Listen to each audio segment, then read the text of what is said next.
Bom, pessoal, vamos lá. Essa nossa ideia aqui, tá? É fazer uma breve, tá? Uma passada geral, tá? Sobre o tema, tá? Vamos começar aqui. Vibrações como um todo, tá? A ideia não é um curso completo de vibrações, tá? Muito longe disso, até porque isso demoraria muito mais tempo do que eu pretendo tomar aqui nesses vídeos, tá? Mas é para dar uma ideia geral sobre os principais conceitos, tá? E a análise, tá, dos principais problemas, tá, dos principais pontos, né? Mas primeiramente, tá, a gente tem que caracterizar, né? Quando a gente está trabalhando com vibrações, né, a gente está trabalhando basicamente com os tipos de sistema tradicional que tem é, alguns componentes tradicionais, né? E então vamos botar aqui os nossos sistemas, tá? Eles vão ser, opa, compostos por basicamente três outros. Opa, vai funcionar aqui, ó. Por três tipos de principais elementos, né? Que são os elementos de inércia,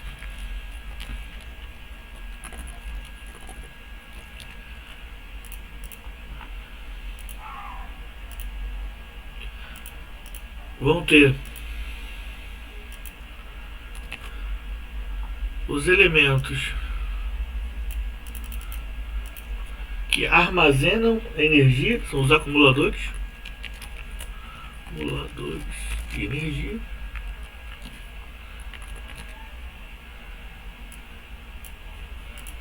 tá? Vamos botar aqui.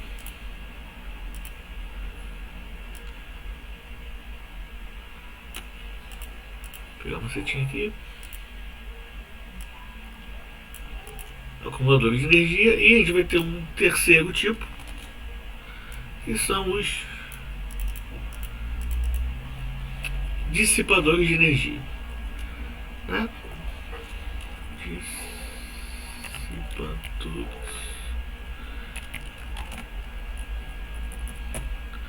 de energia. Bom, quando a gente fala aqui de elemento de massa, né? A gente associa, a gente vai logo associar, né? A massa, né? Quando a gente está trabalhando aqui com o nosso tradicional massa-mola, né? A principal parâmetro de inércia que a gente pensa é a massa.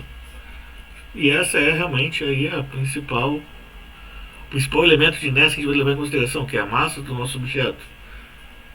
Tá? Mas se a gente estiver, por exemplo, tratando de um problema como esse, que você tem, por exemplo, aqui uma haste, essa haste aqui está presa com uma mola no anteparo, tá? Essa haste aqui, a gente pode falar, isso aqui é uma haste fina, de massa M, comprimento L. E ela vai estar executando um movimento de rotação. Então ela tem um ângulo associado aqui, θ. Tá? Então a gente também vai ter que considerar aqui como elementos de inércia, né, os nossos momentos de inércia. Então massas, momentos de inércia. E aí vem um outro detalhe, né, que é importante ressaltar desde o início, tá? Pra gente ter um bom desempenho na disciplina de vibrações. Deixa eu fazer aqui em outra cor. Vou fazer aqui do lado. Bom, vamos fazer aqui do lado porque é um anexozinho aqui. Tá.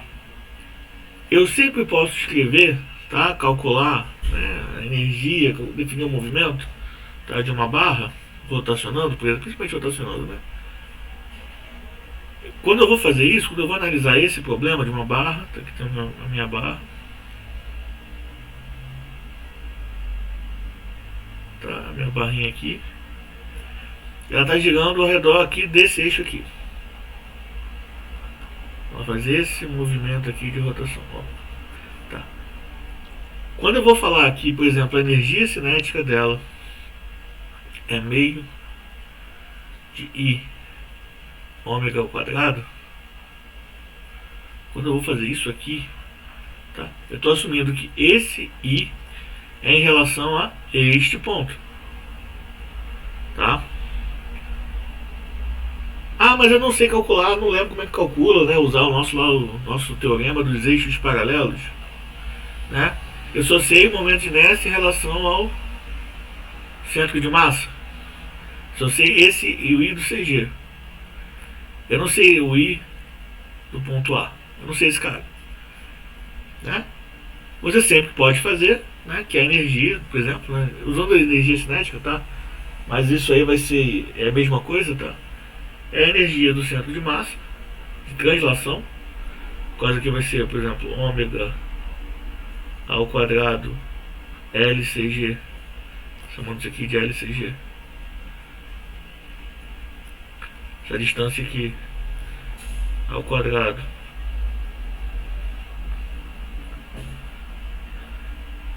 né? Isso aqui é a velocidade do centro de massa, né? Isso é mais meio do momento de inércia em relação ao centro de gravidade, ômega ao quadrado.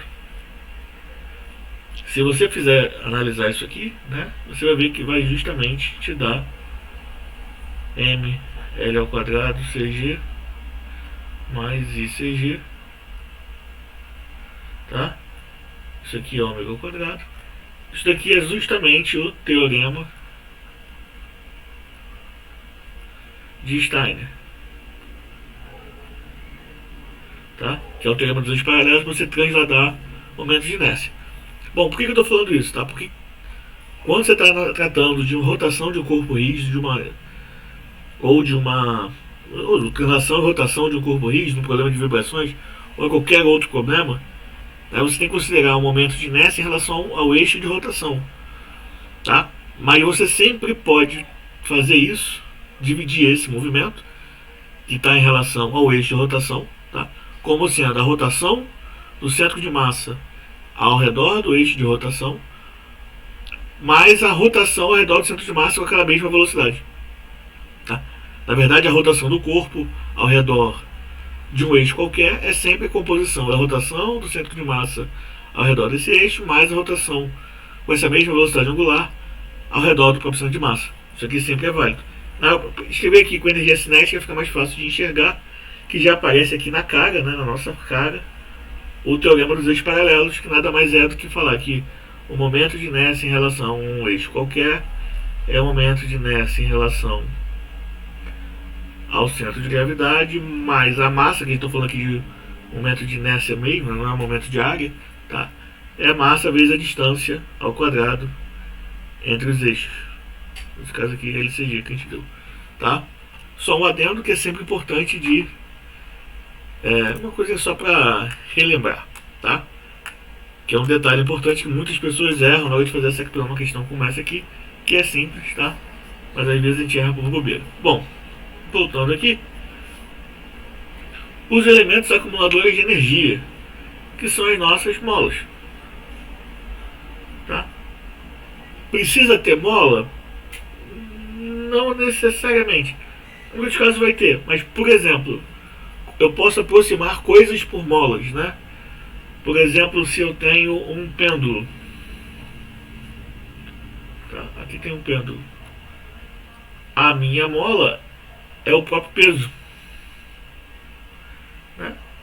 A componente aqui do peso vai sempre fazer com que esse negócio oscile. É como se eu tivesse, tá, num problema sem gravidade, uma mola aqui. Porque se a gente for calcular aqui, usando obviamente pequenas oscilações, você vai ter alguma coisa do tipo θ 2 pontos igual a uma coisa aqui menos θ, uma constante aqui, que vai ser G e alguma coisa com momento de inércia. De cabeça não estou lembrando, tá? Mas vai ter alguma coisa desse tipo aqui dentro. Ou seja, a aceleração é proporcional à gravidade, né, que é o peso gerando a força-peso, a gravidade conservando energia, tá? Bom,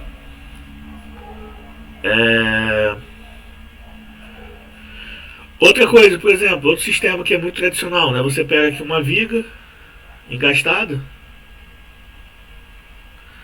você aplica uma carga aqui, ou você aplica uma deformação aqui, aí essa viga vai ter essa flexão aqui, né? Teoricamente, se você solta isso, né? Se você tem esse delta aqui, você consegue escrever, tá? As equações de cabeça eu não lembro, tá? Não vou ficar aqui perdendo tempo. Não é esse o foco desse vídeo, tá? Desse curso, desses vídeos, tá? Mas você consegue escrever, falar que a força é alguma coisa, bom, se não me engano aqui é 3EI sobre L, uma coisa desse tipo, tá? Vezes o delta. Então isso daqui, tá? Ou seja, a elasticidade do material funcionando como uma mola, né? Então você pode falar que isso aqui é como se fosse uma mola que está puxando o seu material, a sua viga, para a posição de equilíbrio. Do mesmo jeito vale, por exemplo, se eu tivesse aqui o eixo e aplicasse uma torção. Então você vai ter também do mesmo jeito aqui que o torque aplicado vai ser uma constante vezes a minha rotação. Então, tá? São outras formas que não tem a mola tradicional, né? A mola explícita. Mas você pode usar a análise do problema de vibrações, os conceitos de vibrações, porque você vai acabar caindo na equação característica, a equação do movimento do sistema vai ser a equação característica do sistema de vibrações, tá? Que a gente vai ver logo em seguida. E os elementos dissipadores, né? A mola, geralmente a gente considera que conserva, né? A gente está, obviamente, sempre trabalhando ali dentro do limite da linearidade do material, né? Porque mesmo para uma mola para a qual vale a lei de Hooke, né? Lei de Hooke, isso aqui, né? A gente, na prática, sabe que isso daqui é válido, na verdade, para uma faixa, né? Isso aqui vale, assim, isso aqui é linear para uma faixa. No início, teoricamente, ela não é, e depois aqui ela também pode não ser. E até tem um problema que é muito comum em mola, né? Que é a esterese, né? Que você... Deixa eu apagar esse gráfico aqui, ficou muito feio. Tá? Você, teoricamente, você... Aqui teria a nossa lei de Hooke, né? Você vai para um lado, quando você volta para o outro. Ah, não é exatamente assim o desenho, mas essa é a ideia. Quando você traciona, responde de um lado, responde de um jeito. Quando você está relaxando, responde de outra forma, tá? Quando você comprime, a mola responde de outra forma. Isso, a nossa análise de vibrações não vai contemplar, tá?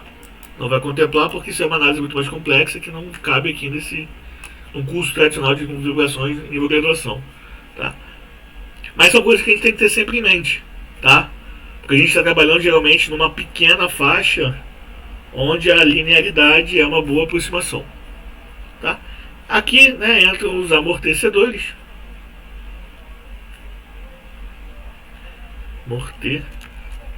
Faltam uns aquecedores, tá? E aí vem por exemplo, além do amortecedor tradicional, né? Por exemplo, tá? Se você tem um eixo, e você tem, por exemplo, aqui um outro eixo girando aqui sobre ele, tá? E você tem um movimento relativo aqui. Isso aqui tem, por exemplo, aqui tem um fluido aqui no meio. Você tem um óleo aqui no meio, tá? Esse cara aqui gira com ômega 1. Você está fazendo essa passagem, essa transmissão de movimento aqui, ômega 1, ômega 2. Você está transmitindo movimento de um para o outro, né? Como aqui, por exemplo, tem um fluido, por exemplo, você pode ter aqui um atrito viscoso. Então você vai estar dissipando energia, né? Um atrito aqui, um torque que vai ser menos C, você não menos C delta ômega aqui, né? Ou, por exemplo, outro exemplo de dissipação de energia que pode ser incluída nesse, além de ser um amortecedor tradicional, né? Você tem um bloquinho no plano com uma mola aqui, e aqui você tem um atrito viscoso na superfície. Tá? O atrito viscoso é a grande outra possibilidade. Tá? Então, da mesma forma, você vai ter aqui um atrito viscoso que vai ser o FAT, vai ser menos C x ponto. Tá? O que importa, né? Geralmente esses termos dissipadores, tá? Para o nosso caso, vão ter essa dependência, tá? Vai ser um dissipativo, então geralmente um sinal de menos, e vai ter a dependência da velocidade, tá? Aqui é ômega, aqui é x ponto, tá? Se você for conseguir uma análise mais profunda, né, da mecânica do sólido, você também teria a possibilidade de incluir aqui nesses problemas, tá? O amortecimento estrutural, que é uma coisa difícil de se mensurar, mas existe, né? Até porque se você pega uma viga e flexiona ela não fica oscilando para sempre, né? Ela não fica aqui para sempre. Existe um amortecimento estrutural, tá? Mas aí já entra num curso muito mais ali para elementos finitos e outras coisas que não é o nosso foco aqui. Nosso foco aqui é sistemas mais simples e tradicionais, tá? Dentro da normalidade, usando a forma tradicional a modelagem mais tradicional para os problemas. Bom, a nossa equação tradicional para o problema de vibrações, tá? Completa, tá? A forma completa dela, tá? Vai ser M, onde isso aqui pode ser uma matriz de inércia, tá?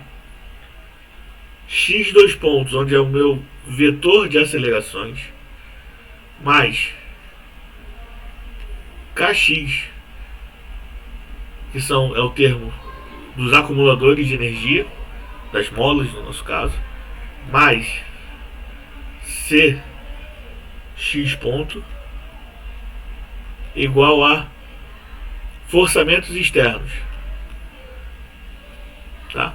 Então você vai ter uma matriz de inércia, uma matriz de rigidez, uma matriz de amortecimento, tá? X são as suas variáveis que você está considerando para modelar o seu problema. Depois a gente vai entrar num discurso melhor sobre isso. Isso daqui vai poder ser um vetor que vai ter tanto forças, quanto torques, quanto perturbações de base. Perturbações. Um Y também. Tá? Porque a gente vai ver que são os 3 tipos de entradas possíveis que a gente tem no nosso sistema. E sempre vai ser essa equação. A equação é essa. Só que cada caso é um caso. Quando você aumenta o número de graus de liberdade, isso aqui aumenta. Quando você cai para um grau de liberdade só, isso aqui é uma equação escalar, é mais fácil de resolver. Tem solução pronta. Então é isso que a gente vai analisar daqui para frente nas próximas aulas. Bom, mas uma coisa que é importante é quem é esse X, né? Bom, tá? Tradicionalmente, tá? A gente trabalha com coordenadas generalizadas. Por que a gente trabalha com coordenadas generalizadas? Porque, por exemplo, tá? Se eu for o pêndulo é um caso que dá para trabalhar isso bem, ou por aquele problema da mola, né? A gente geralmente está, quando você vai aplicar a lei de Newton, M R dois pontos igual ao somatório das forças, né? Esse R aqui é coordenada cartesiana.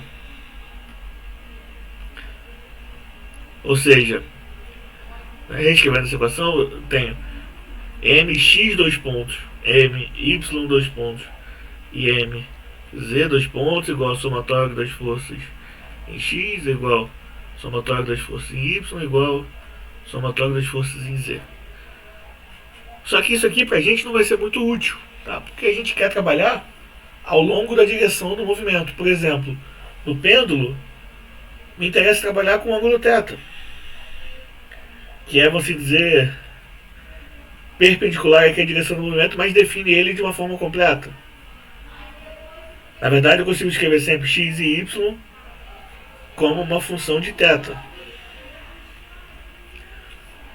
Por exemplo, se eu tenho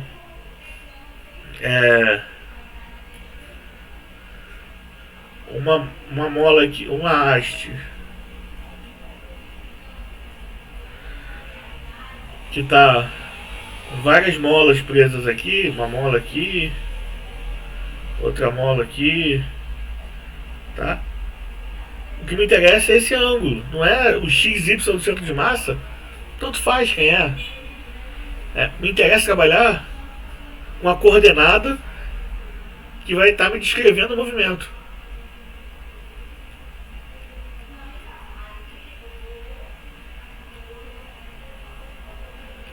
Por exemplo, aqui se eu tenho uma haste, um pistão aqui, eu estou analisando a vibração desse pistão aqui. O que me interessa é esse deslocamento relativo aqui. Estou analisando o comportamento aqui do óleo do pistão, do amortecimento dele. Tá? O que me interessa é esse comprimento relativo. Então eu poderia usar L ao invés de usar XY. Tá? Por outro exemplo tradicional aqui, se eu tenho um modelo de bicicleta de um carro. Ou seja, eu estou considerando aqui a suspensão dianteira.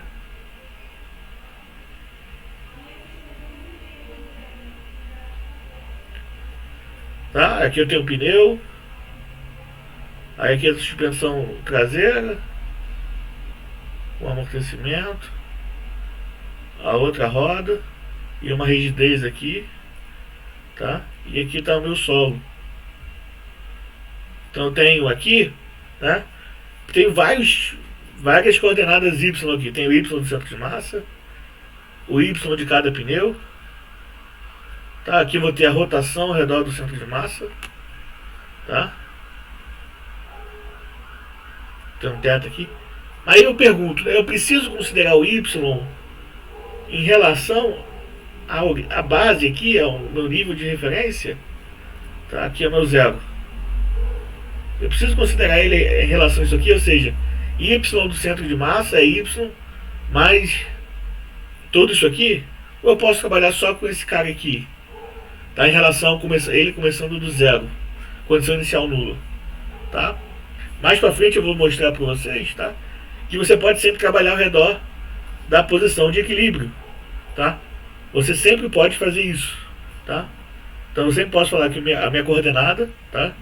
Para melhorar aqui, Q é coordenada generalizada que eu estou usando, por exemplo, para modelar o movimento vertical do veículo, que é V, é o Y do centro de massa do veículo em relação à origem, menos o Y de equilíbrio. Tá?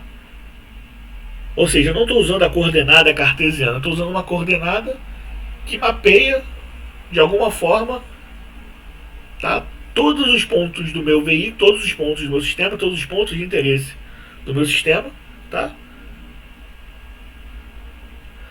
Só que de uma forma mais esperta, mais inteligente, mais simplificada, tá? Por quê? Porque se você for analisar essa equação usando esse cara aqui, exatamente, o YV, você vai ficar com vários termos que vão se cancelar no meio. Você vai acabar, a sua equação vai convergir. Se você for plotar esse problema aqui, quando você começa com o problema, ele converge para a condição de equilíbrio automaticamente. Tá? Você começa uma condição inicial qualquer, ele converge para esse ponto. Todas as variáveis vão convergir para um ponto de equilíbrio. Tá? Se você não estiver interessado em calcular isso aqui só vai atrapalhar a sua análise, só vai atrapalhar a sua simulação. Tá? Isso aqui só vai te tomar tempo e custo computacional. Para um problema simples não faz muita diferença, mas para um problema mais complicado, tá? Faz toda a diferença. Tá? Vamos fazer essa demonstração aqui. Isso é simples, tá? Porque, pegando o caso por grau de liberdade só, tá? Isso aí tanto faz. Você vai ter aqui que M,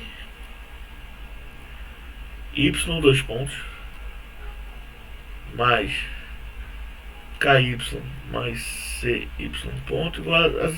Suponho que não tem forçamento, tá? Porque isso para isso tanto faz. Só me interessa esse lado da equação, tá? Bom, como o Y é calculado com uma posição de equilíbrio, tá? Eu tenho que Y ponto EC é igual a zero e Y dois pontos EC igual a zero, porque isso é uma variável. É uma posição constante, é uma constante, tá? Então eu tenho que Q ponto V é igual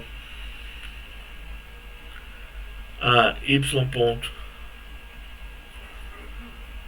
V menos é igual a isso aqui, enquanto é zero, e Q dois pontos V, isso aqui é igual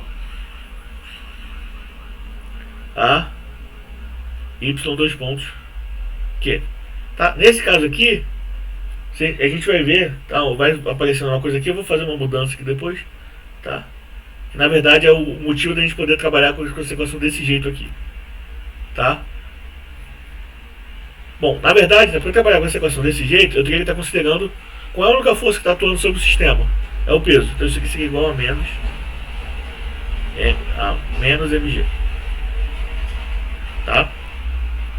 Bom, substituindo isso aqui, eu vou ficar aqui em isso é m, que é dois pontos, mais k y menos k y equilíbrio. Desculpa, né?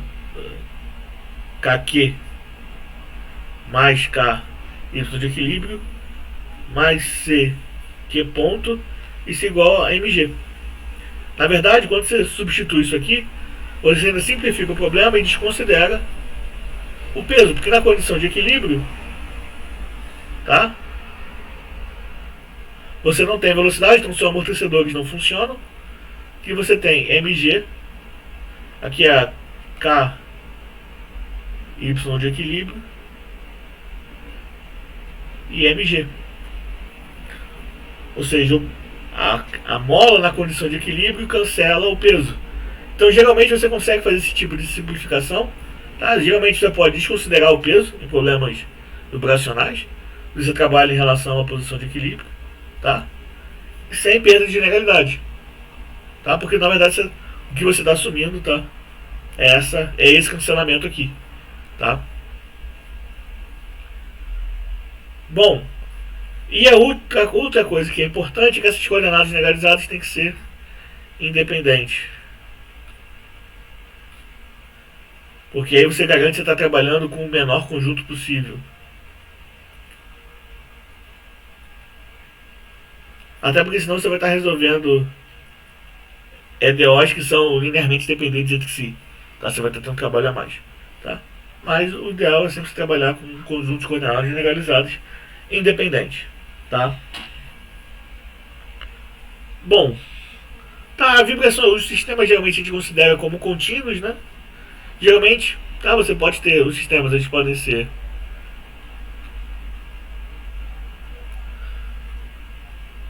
contínuos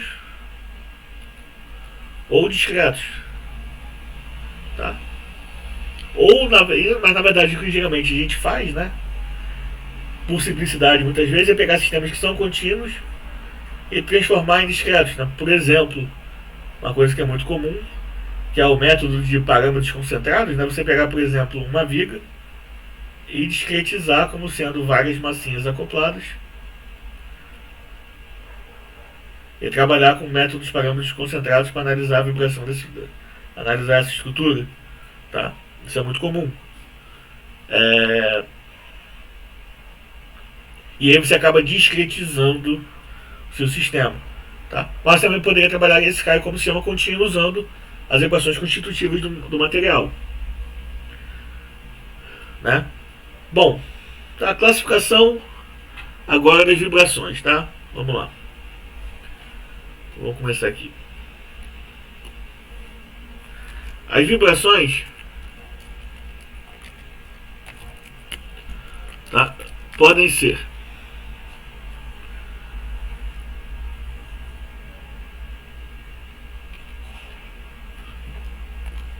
livres,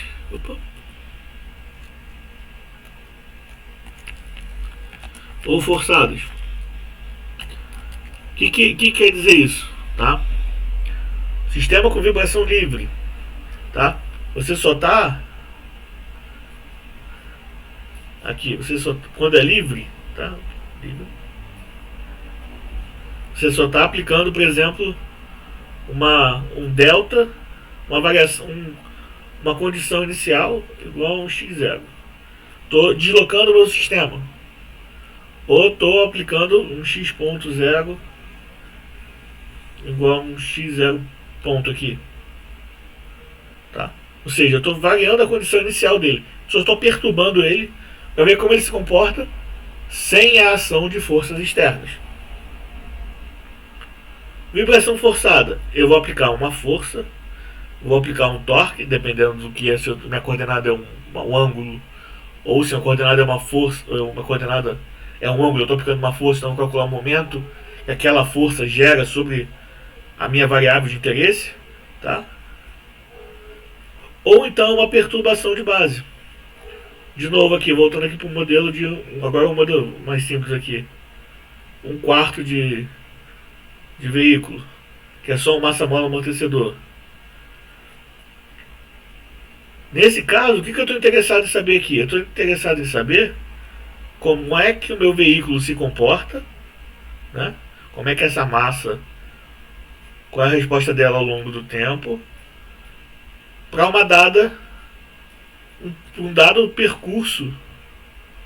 Eu estou andando numa determinada via, numa dada rua. Se eu tenho aqui uma perturbação senoidal, como é que é esse comportamento? Ou seja, eu não estou aplicando uma força, eu estou aplicando uma perturbação de base, uma perturbação externa. Se você for parar para analisar a equação desse cara aqui, desse sistema, ela é m x dois pontos, já desconsiderando o peso, né? Mais k x menos y de base, que é a deformação dessa mola, né? X é o que esse cara subiu menos o que o chão subiu, menos mais c x ponto menos y ponto b igual a zero. E você sempre consegue chegar a isso aqui na fórmula: mx dois pontos mais kx mais cx ponto igual um kyb mais um c y ponto b. Isso aqui é o meu termo forçante. É o meu forçante. Não é uma força. É um deslocamento que gera uma força. Tá? Porque ele atua sobre um elemento dissipador, sobre um elemento acumulador. Tá? Bom. A vibração, o sistema pode ser...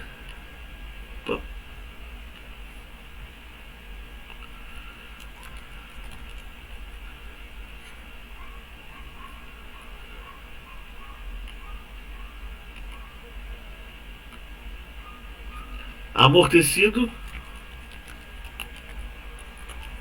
ou não amortecido, né?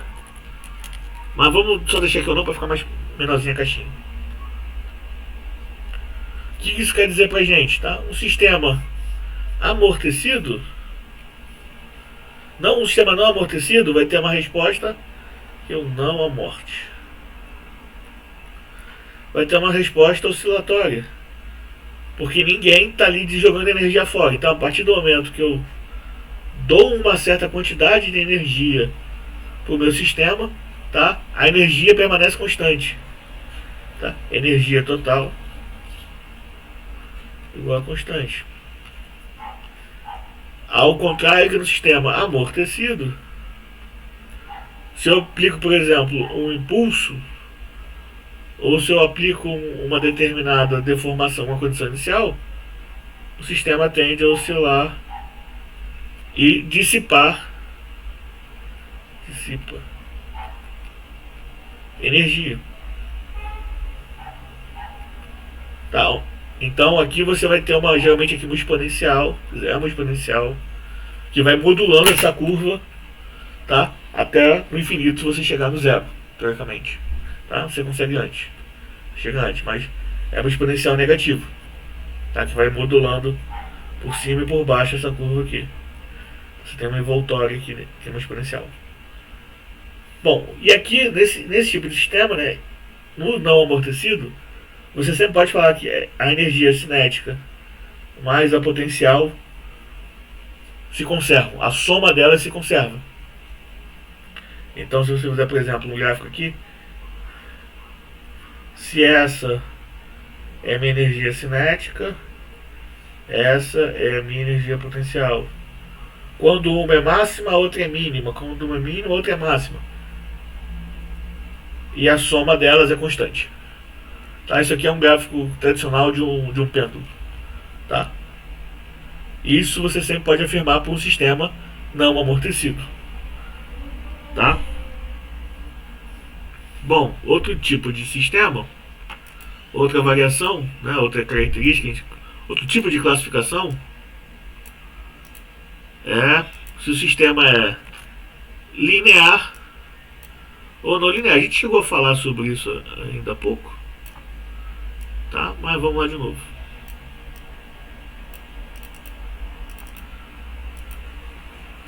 Linear ou não linear. Bom, quando a gente está trabalhando com o sistema linear, tá? A gente está assumindo aqui que F é Kx. Eu estou assumindo que comportamento linear das forças, tá, que atuam sobre o sistema. Eu estou assumindo, por exemplo, que meus ângulos são pequenos,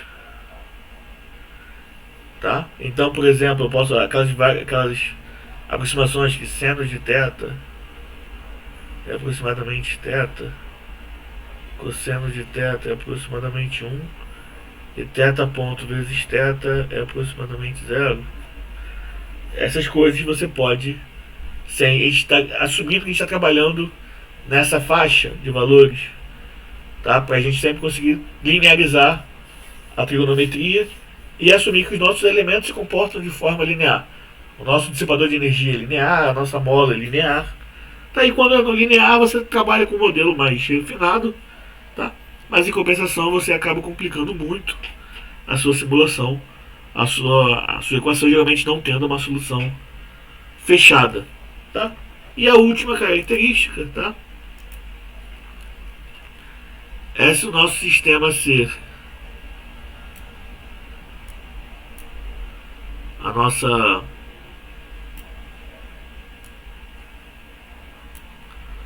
nosso sistema, o nosso é mais sobre o nosso forçamento, tá? O nosso sistema, se ele é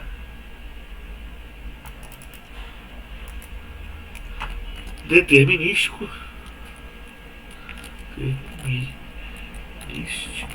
ou aleatório.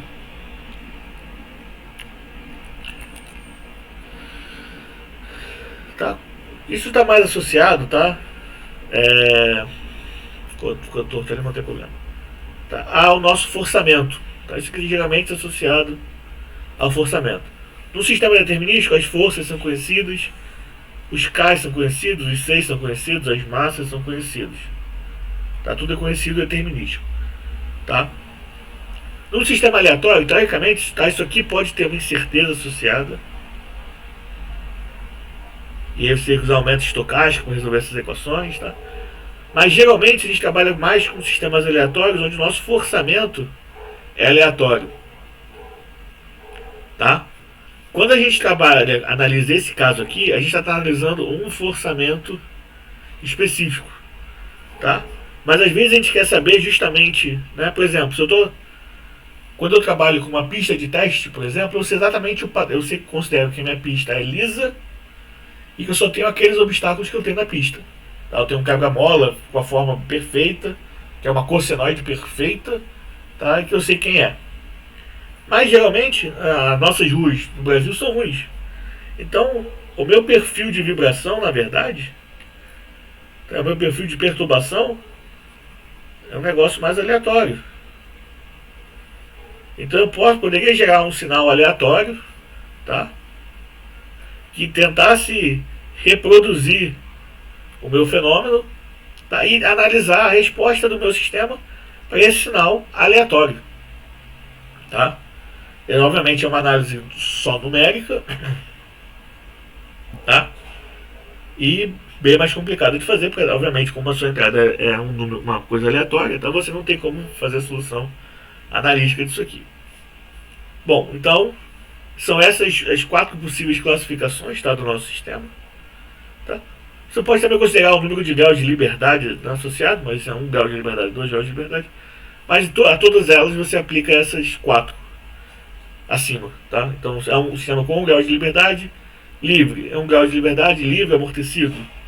Sistema com 2 graus de liberdade de modelo linear, com amortecimento e com forçamento externo. Então você sempre consegue encaixar qualquer sistema nessas 4 características. E aí o nosso problema de análise, tá, vai se dividir em 3 etapas, basicamente, tá?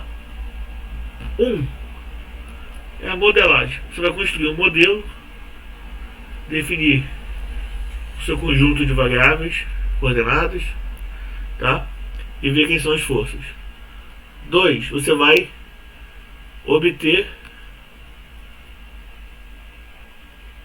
as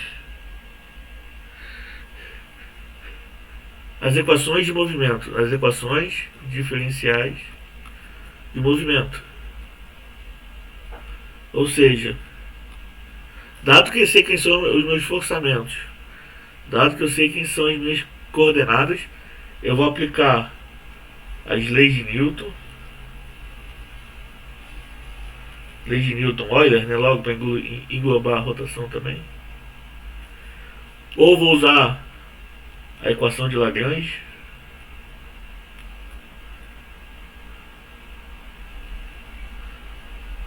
para de alguma forma obter um sistema de equações da forma,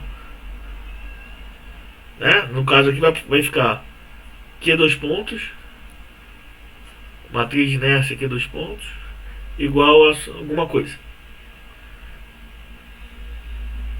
E aí depois passar isso aqui para a forma M Q dois pontos mais KQ mais C Q ponto igual a forçamentos externos. Tá? E a terceira parte é a solução do sistema de equações. Eu falo sistema de equações, tá? Porque mesmo com o sistema de 1 grau de liberdade, né, você vai ter uma EDO. Se eu tenho 1 grau de liberdade, se eu tenho uma variável só, né, o número de graus de liberdade é a dimensão do quê? Né? Se eu tenho 1 grau de liberdade, eu uso uma variável só. Se eu tenho 2 graus de liberdade, preciso de 2 variáveis para modelar o meu sistema. Mesmo com o sistema com 1 grau de liberdade, eu vou obter uma equação Q dois pontos igual a alguma coisa. Então f de Q, Q ponto e T. Como é que a gente resolve um sistema de uma EDO de segunda ordem? Você transforma ela em duas, né? Quando você tem, não é uma EDO tradicional, uma conhecida, você transforma em duas de primeira ordem, né? Então você sempre cai no sistema de equações, infelizmente, tá? Bom, já terminando essa aula, tá? A gente, nas próximas aulas, começar realmente a parte interessante. Vamos só relembrar 2 conceitos aqui importantes, tá? É cálculo de molas equivalentes.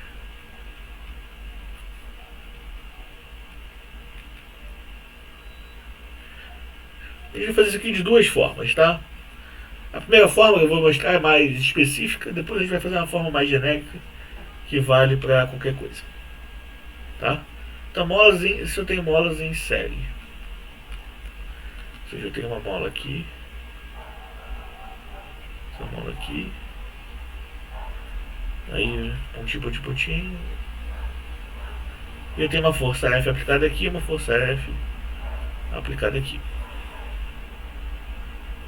Bom, calculando as forças internas aqui, né? Se eu separar aqui, eu vou ter F pra cá, F pra cá, F, tudo F. Aqui eu vou ter F, e pra cá eu vou ter F. Isso mais aqui eu tenho K1, aqui eu tenho K2, aqui eu tenho Kn. Então eu tenho que F na mola 1 é K1 x1.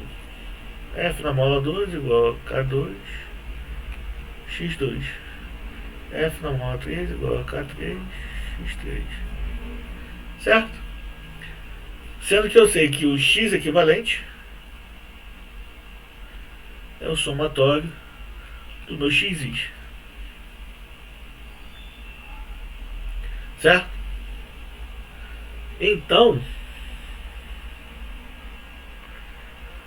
né, se eu somar, né, aqui eu vou somando todas as forças aqui, no final eu vou ter, e eu sei que F, né, que é a força que está atuando na mola, no sistema como um todo, né, porque se eu somar todos aqui, cancela, então isso aqui vai ser igual a K equivalente, X equivalente.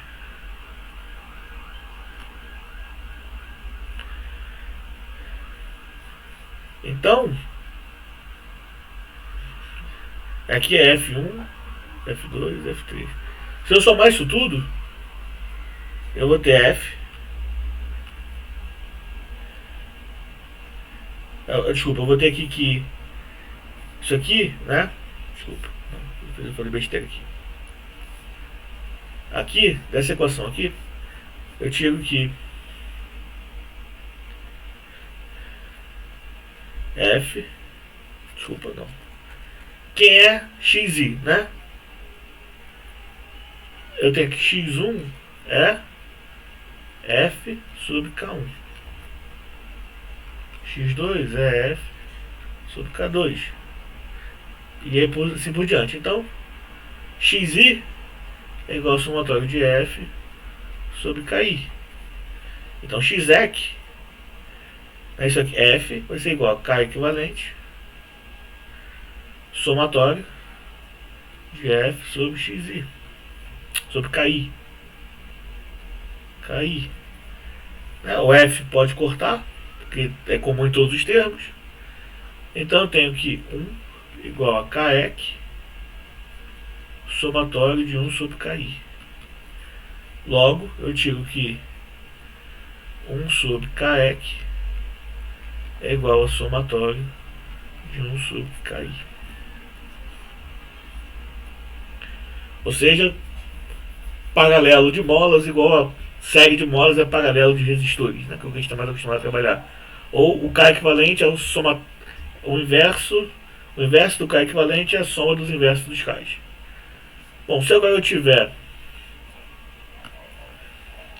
molas em paralelo,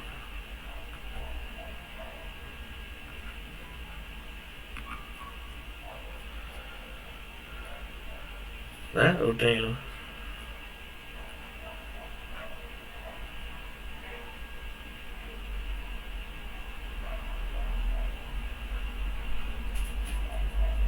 isso aqui está todo mundo preso aqui. O que eu tenho que é igual para todas as barras é o x. O x equivalente é igual a x1, que é igual a x2, que é igual a xn. Né? Então,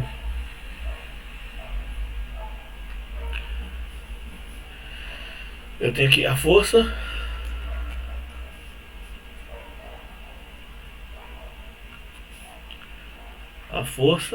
aplicada aqui F é igual a meu K equivalente X equivalente.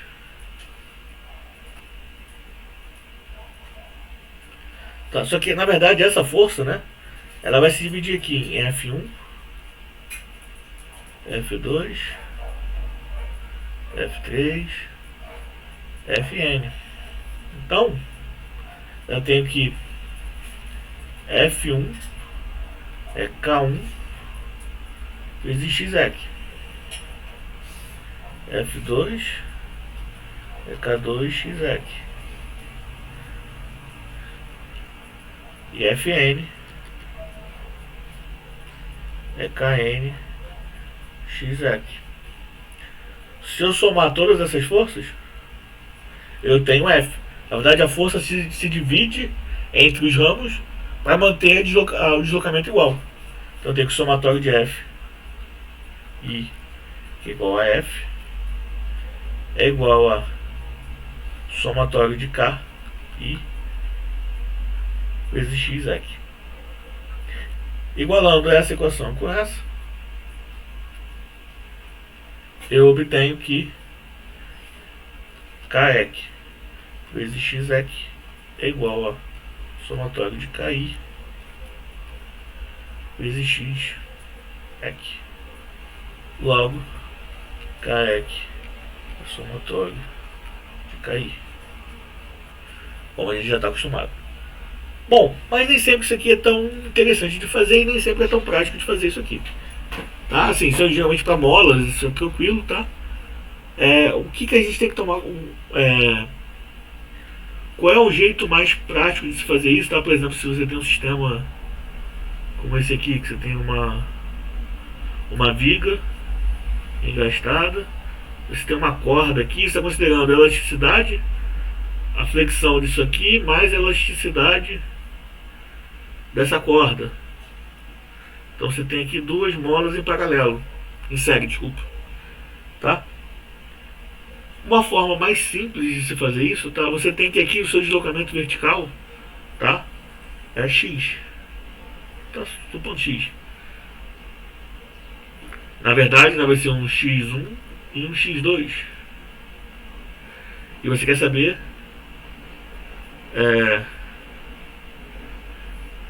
você tem 2 graus de liberdade aqui, né? Você quer saber, na verdade, quem é o seu K equivalente aqui, tá? Nesse caso aqui, você sempre consegue fazer, tá? Analisando a energia potencial do seu sistema. Porque no final você vai escrever U é meio de K equivalente x ao quadrado.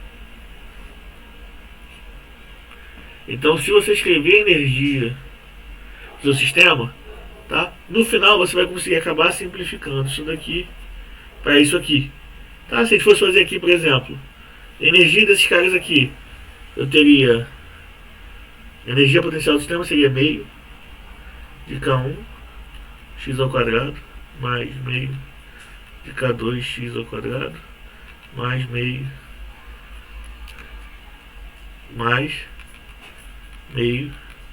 de Kn x ao quadrado. Logo significa meio de somatório de Ki x ao quadrado. Olha, Kec é somatório de Ki, tá?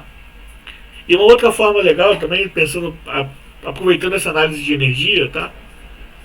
É você pensar que a sua energia cinética é sempre meio de Q ponto transposto, matriz de inércia, Q ponto, tá? Ou, né, para 1 grau de liberdade, né? Isso aqui é meio de M, Q ponto ao quadrado. Tá? Você está escrevendo energia cinética do seu sistema lá da rotação, você escreve energia, no final você vai ficar alguma coisa, algum termo de inércia. Aqui eu botei M, é massa equivalente, tá? Considera isso aqui uma inércia equivalente, uma massa equivalente, tá? Vezes a sua variável ao quadrado, a sua variável generalizada ao quadrado, a derivada dela ao quadrado. Então, na hora que você escreve energia cinética, tá? Você acaba forçando essa matriz a aparecer, tá? Essa matriz de inércia do seu sistema, incluindo aí os efeitos de rotação, translação, momento de inércia, Steiner, tudo isso vai aparecer. Você considerou todos os termos de forma correta. Quando você fatorar essa equação dessa forma aqui, ou dessa forma aqui, que é a forma escalar dela, tá? Isso vai acabar virando o seu problema, vai acabar te dando a matriz de inércia tá? O seu problema. Qualquer que seja o seu problema, na verdade, tá? E por que é legal também já calcular energia cinética e energia potencial, tá? Porque quando eu falei lá que você pode usar Lagrange, né? Lembrando que a equação de Lagrange, né, onde você define que o seu lagrangiano é a diferença entre energia cinética menos potencial, você consegue obter diretamente a equação de movimento usando a equação de Lagrange, dρm L dρm Q ponto menos dρm L dρm Q igual a Q. E aqui você já obtém direto a equação de movimento baseado só na energia do sistema, tá? Que é uma grande vantagem, tá? Lembra, eu já falei sobre isso com você, tá? Se quiser no meu canal tem mais vídeos só sobre isso, explicando a fundo como deduz isso aqui, depois se você quiser ver, tá? Mas importante para vibrações é saber a aplicação disso aqui, que mais na frente a gente aplica melhor, tá? Bom, como o vídeo introdutório acho que já tá bem grande, tá? No próximo vídeo a gente começa a discutir os sistemas com um grau de liberdade, vibração livre, não amortecido, depois amortecido, para depois colocar o forçamento, e aí tem mais alguns termos aí, mais umas coisinhas para discutir. Então beleza, até o próximo vídeo.